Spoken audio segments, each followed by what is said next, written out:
6 months ago, my husband, Mike, destroyed our lives. You see, Mike and I were married for 3 years, and in all that time, I never saw any sign of trouble in our marriage. From the beginning, he was someone I thought I could depend on, entirely a solid, trustworthy partner who always seemed committed to our family. He used to be a devoted father to our 2 kids. He worked hard to provide for us, and took pride in being there for our family. However, the turning point came when his mother passed away suddenly. Her death hit him harder than anything I'd seen before, and he became a different person in ways I struggled to understand. While I sympathized deeply with his grief, as I too had lost my parents at a young age, his reaction seemed very off for some reason. At first, it seemed almost minor. Mike would skip a day of work here and there. He'd tell me he was too tired to get up and go, since his mother's death, and I thought, maybe he just needed a break to recharge. But it soon turned into something much bigger. Instead of resting or looking for ways to work through his grief, he began spending entire days in the basement, glued to video games. Hours would pass, and it was like he'd forgotten about everything outside that screen: his responsibilities, his family, even himself. Even then I tried to be understanding, believing that he might be using gaming as a way to escape from the pain of his mother's passing. But as the days turned into weeks, with him always skipping work, I began to worry. You see, we depended on him financially. If I had my own job, perhaps I could have given him space to process things his way, but he was the one who had insisted on me being a stay-at-home mom. Early in our marriage, when we were preparing for our first child, Mike had strongly encouraged me to leave my job, saying he wanted our children to have a mother at home who could nurture and care for them full-time. So, I agreed with him. It was a choice I made out of love for him and our future family. At the time, Mike had a stable, well-paying job, and we worked hard to save a lot of money. But now, with him skipping work while we had 2 children to look after, the whole situation began to feel like a ticking time bomb. Every day he missed work increased my anxiety, leaving me terrified that, eventually, he'd be terminated and we'd have no way to support ourselves. On top of this, Mike also withdrew from helping with anything around the house. He barely interacted with the kids anymore and often ignored their requests for attention or playtime, leaving me to manage them alone. Simple tasks like loading the dishwasher or doing a few dishes suddenly became unbearable for him, and he refused to lift a finger. Personal care, too, fell by the wayside. Days would go by without him even taking a proper bath, and he would sometimes carry a stale smell, seeming oblivious to it. But the worst part was if I ever tried to talk to him about it, he would get agitated and angry. He would sometimes yell at me in front of our kids, something which he had never done before, leaving them confused and afraid. Eventually, the inevitable happened. His boss fired him. After weeks of absences and no formal communication, his company couldn't wait any longer. When Mike received the news, he exploded in anger, pacing around the house in a rage, throwing things, shouting at me and the kids if we dared to come near him. I tried to stay calm, cautiously telling him that we'd seen this coming after he'd been gone so long without notifying his boss. But this only seemed to trigger him. His face twisted with anger, and he started yelling about how nobody understood him or what he was going through. He started mumbling about how he had given years of his life to the company and his boss had no right to just fire him. He furiously said that he was so pissed at his boss that he could even shoot him. I looked at him, shocked, and realized from the intensity in his face that he wasn't joking or exaggerating. He looked like he genuinely meant it. Now, Mike was never a violent person, and before his mother's passing, if anyone would have told me that he would be talking like this, I would have never believed them. However, clearly he had changed and seemed like an entirely different person. Hearing him say that he wanted to shoot his boss made my stomach twist in fear. At this point, I began to realize my husband's struggles might go deeper than grief or anger. He might be dealing with depression, something beyond what I could help him with alone. I decided to gently suggest he consider seeing a therapist. When I first brought it up, he was defensive, outright refusing to talk to a stranger about his problems. He brushed off the idea, claiming he didn't need help and that he'd figure things out on his own. But as his mood swings grew more severe and unpredictable, leading to frequent arguments and tension between us, he finally gave in and agreed to give therapy a try. I felt a spark of hope, thinking that maybe, with professional guidance, he could find his way back to himself and to us. At first, I thought therapy might actually be making a difference. But soon, it became clear that something wasn't right. Instead of focusing on healing or working through his issues, Mike began to develop some strange and impulsive behaviors. Out of nowhere, he started spending lavishly on luxury items we couldn't afford: expensive perfumes, designer sneakers, things he'd never even cared about before. I reminded him that he was out of a job and we only had a limited savings, so he should not be spending whatever money we had left on buying unnecessary things. However, Mike just ignored me and started saying how he finally had clarity and he knew what he was doing. With each passing day, I watched our savings dwindle. It was painful and terrifying to think that if this continued, we could lose everything. The possibility of my children and me being left without a safety net or a stable home weighed on me constantly. I realized then that I couldn't rely on Mike to turn things around, at least, not soon enough to make a difference. I needed to step up and find a job, any job, that could help us stay afloat. After days of searching and juggling interviews, I finally secured a part-time job at a fast food restaurant. It wasn't what I'd ever pictured myself doing, but it was a small step towards stability, and I clung to that. But now my life had become an exhausting routine. Not only was I working part-time, but I was also handling every single responsibility around the house. From laundry and cleaning to grocery shopping and paying bills, everything fell on me. My children needed care, guidance, and comfort, especially now, as they were beginning to sense the tension and changes in their father. I was stretched thin, balancing work and home life on my own, while Mike drifted further away from us. His days were spent in the basement, which he turned into a makeshift man cave. He was either there or out for therapy appointments, rarely interacting with the kids or me. He'd even barred us from going into the basement, making it clear that this space was off limits to any of us. Then, about 6 months ago, as I was preparing dinner in the kitchen and helping the kids with their school assignments, Mike came up from the basement, practically buzzing with excitement. He looked like he was really happy, and there was something I hadn't seen in him for a long time. At first, I felt a glimmer of hope, wondering if he might have finally secured a job to make things better for our family. I asked him what was going on, and he started excitedly telling me that he'd been talking with his therapist. For days, they had been discussing what his dream future looks like, and apparently, today he had finally taken the first step toward making that future happen. Confused, I asked him what he meant. Up until now, he had never mentioned any kind of dream future or life goals that he was working toward. Then, Mike started telling me how ever since his mother passed, he'd felt too tied down by everything here: our life, our family, this home. He explained that for a long time he'd been wanting to leave everything behind, to escape and start over somewhere far away. However, he couldn't just do that since he was married and had 2 kids, and this is why he had been depressed for months. I was taken aback, realizing the implication of what my husband just said. This was my husband, the father of our children, blaming us for his unhappiness. I looked over at our children, who were still lingering nearby, and gently asked them to go to their rooms so Mike and I could talk alone. I needed to understand exactly what Mike was talking about, so I asked directly, "Why would you say something like this? What do you mean you want to leave everything behind?" Mike looked at me with a strange detachment, explaining that, ever since his mother had passed, this entire city felt lifeless to him, as though nothing here held meaning anymore. The sense of emptiness, he said, had weighed on him so heavily that he could no longer stand the thought of staying. However, after talking to his therapist and realizing how short life can be, he was now going to work hard to make the most of whatever days he had left. Then came the real shock.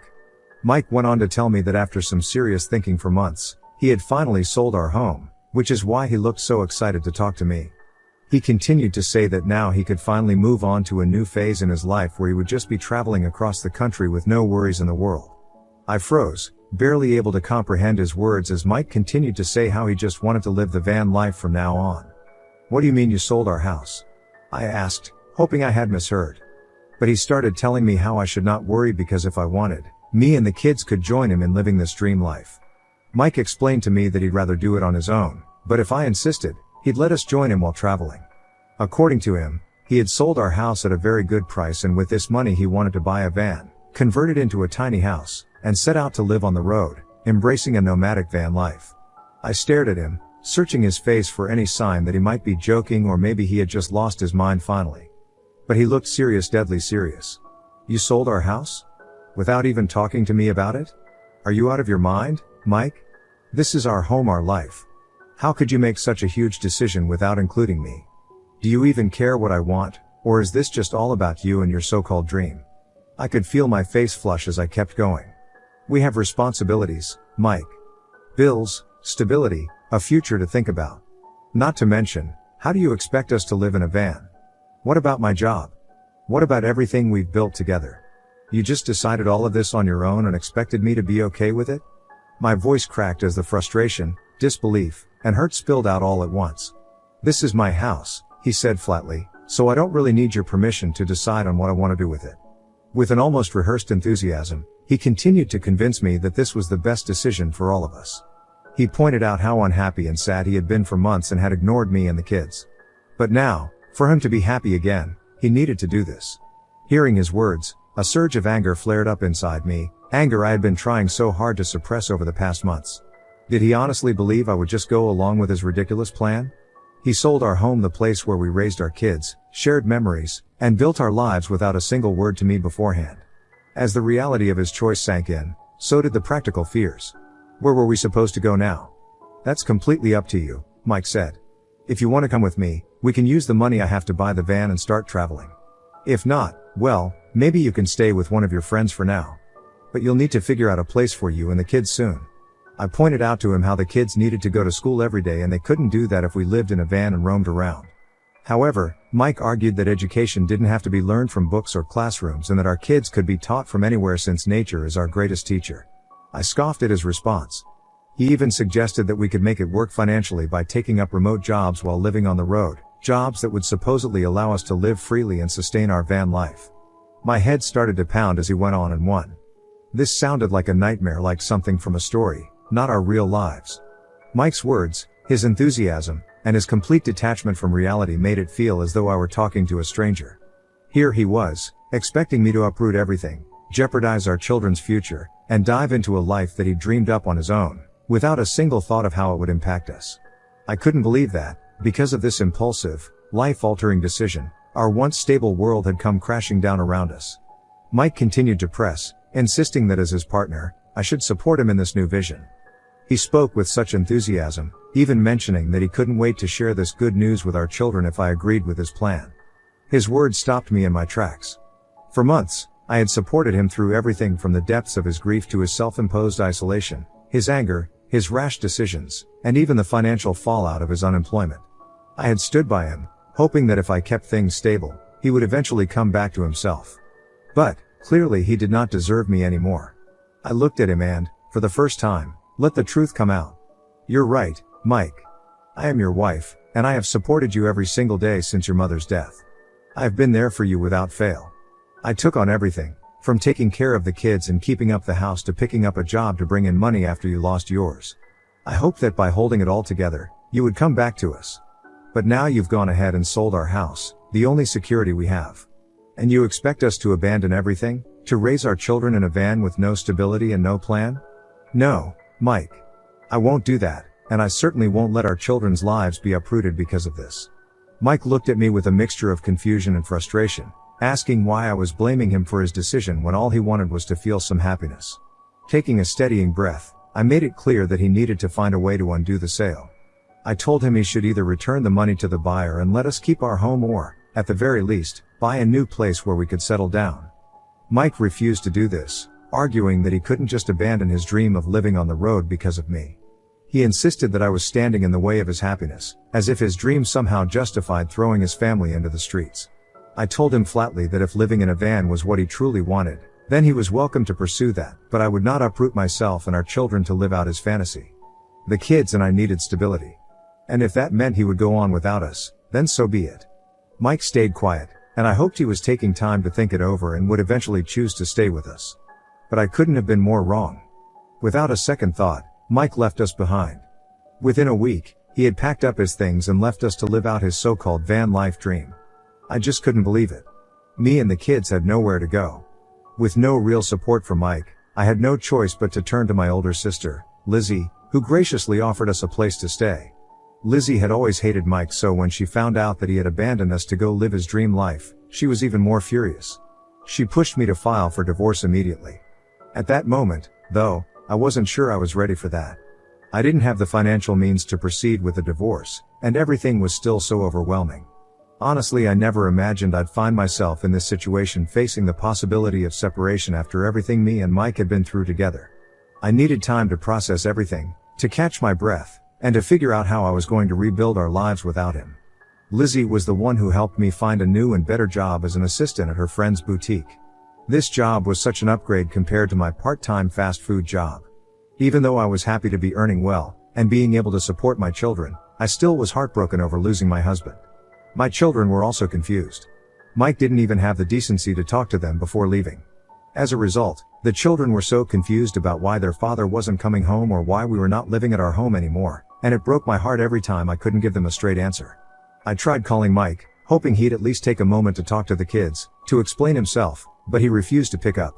After a few weeks, he even disconnected his number altogether, which meant I couldn't even contact him. It was like he had completely erased himself from our lives, leaving me to carry the weight of his decisions, while the children were left with nothing but their unanswered questions. The past 6 months have been incredibly hard, but I've slowly managed to rebuild my life. The children have finally begun to settle down, and they've started to adjust to life without Mike. It's been a huge relief to see them happier, more at peace, and no longer burdened by the tension Mike's absence caused. As for me, I've come to terms with the reality that my life is no longer with him. I've accepted that our relationship is over, and I've spoken to a lawyer, preparing to file for divorce. The only problem is, I don't know where Mike is. He disappeared without a trace, and none of his friends or family seem to have any idea where he is now.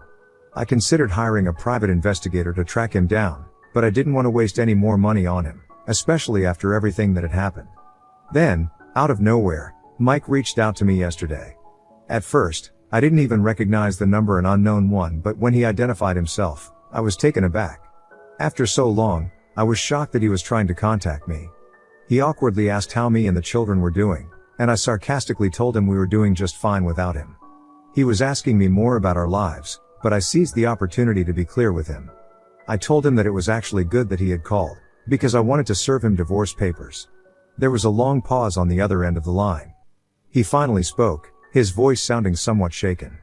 He said he didn't expect me to just bring up divorce out of nowhere. I couldn't help but laugh at that, considering this wasn't coming out of nowhere at all. This was the reality of what had been happening for months. He had abandoned us, leaving us without a house or any money, and yet he still expected us to stay married? That's when Mike started to tell me how he didn't want us to get a divorce. He pleaded that even though he had made a selfish decision by leaving, he was now fully healed and as good as new. Also, after all the time he spent on the road, he had come to realize that it wasn't as great as he had imagined. He missed us, he missed being a part of the family, and he wanted to come back to us. He begged me to give him a second chance. No. I refused outright. After all that had happened, after everything he had put us through, he thought he could just waltz back in and everything would be okay? I told him that I did not want him. In fact, me and the children didn't even need him anymore. We had moved on, we were doing just fine without him, and we were better off that way. Hearing this, Mike tried to argue with me, insisting that I was being too harsh and that he had changed on the road, that things could now go back to how they were. But I stood my ground. In the end, I told him he could take a few days to process everything, but I was going ahead with the divorce, no matter what he felt. Ida? Update 1. Thank you everyone for your suggestions. To clarify a few points, Mike never reached out to us even once during his 6-month hiatus on the road. He never gave me any money or paid child support. Besides his mother, Mike was never really close to any of his family, so no one had any idea where he went during these past couple of months. For anyone out there speculating that maybe he was cheating, or that he had some side chick, which is why he abandoned us in the first place, and now that things didn't work out with her, he's coming back to us, honestly, I don't care anymore. I'm not interested in digging into what he was doing or where he was. At this point, it doesn't even matter. The past is behind us, and whatever happened, happened. What I need now is clarity, peace, and stability for myself and the kids. At this point, all I want is a divorce from Mike, that's all. Update 2. So, I finally met up with Mike and served him with divorce papers. At first, he thought that simply meeting with me would somehow prove to me that he had changed, that I would see the person he had become. He started by telling me that he now had a steady job and had been diligently saving money. He said that during his road trip, no matter where he went or what new place he tried to settle into, he only found himself missing me and the children. He pleaded with me, asking for another chance, promising that this time he would do things differently. He even said he would buy a house for us again. I reminded him that he had sold our last house without my consent, a decision that had left me feeling betrayed and unimportant. He quickly promised that this time he would make sure I was included on the house deed, so that I would feel secure and protected this time around. I just shook my head at his empty words and handed him the divorce papers. I knew better than to believe him this time. The look on his face when he realized what was actually happening, when he saw that he wasn't being handed a second chance, but instead a lawsuit for child support and divorce papers, was absolutely priceless. He seemed completely taken aback, almost like he couldn't believe it. He asked me, in utter disbelief, why I was doing this to him, especially since all he wanted was to reunite us as a family. I made it clear to him that if he truly wanted to be there for the kids, that was fine, but I didn't want anything more than that. I told him straight up that he was not my partner anymore, and I wasn't about to let him disrupt my life again. I've been through enough. He tried to argue some more, like he always does, but I wasn't having it. I just turned around and walked away. At that point, he wasn't even worth fighting with anymore. I've heard all the empty promises and seen the same pattern too many times to keep wasting my energy. I was done with the drama. Since then, Mike has been bombarding me with multiple voicemails, practically begging me to meet up with him again, asking for another chance. The way he's acting feels almost desperate, and I can't help but feel irritated. He keeps texting me about how he lost his mother, and now he's going to lose me and the kids too. The thing is, this man was the one who walked out on us in the first place, leaving us all behind without a second thought. And now, here he is, acting like he's the victim, trying to manipulate me into feeling responsible for his misery. It's like he thinks a few pleas will somehow erase the past, but that's not how it works. Update 3, it's been 7 months since my last update, and I apologize for the delay in updating anything here. Life has been a whirlwind, but I just wanted to share where things stand now. After a lengthy divorce process, I finally got my divorce from Mike. The court ordered him to pay child support every month, just as I had wanted. Honestly, it was such a relief, knowing I wouldn't have to shoulder all of the children's responsibilities on my own anymore. On top of this, he was also ordered to pay all the overdue child support payments, along with a hefty alimony, as a consequence of abandoning his family all those months ago. As of now, Mike and I will share custody of the children, and I'm sort of okay with that. I want our kids to grow up with both of their parents in their lives, even though we're divorced. They deserve that stability, and honestly, I think it will be good for them. However, Mike abandons them ever again, I will make sure he loses them forever. Recently, I moved me and the kids into a small apartment of my own. Lizzie would have let us stay with her longer, but I felt guilty being there for so long, even though I was incredibly grateful for everything she had done for us. It was time to start our own new chapter and build a life for ourselves. These last few months haven't been easy, but I'm starting to feel like things are finally falling into place. Honestly, I'm proud of how far I've come and how far my children have come, too. I really believe we're going to be just fine.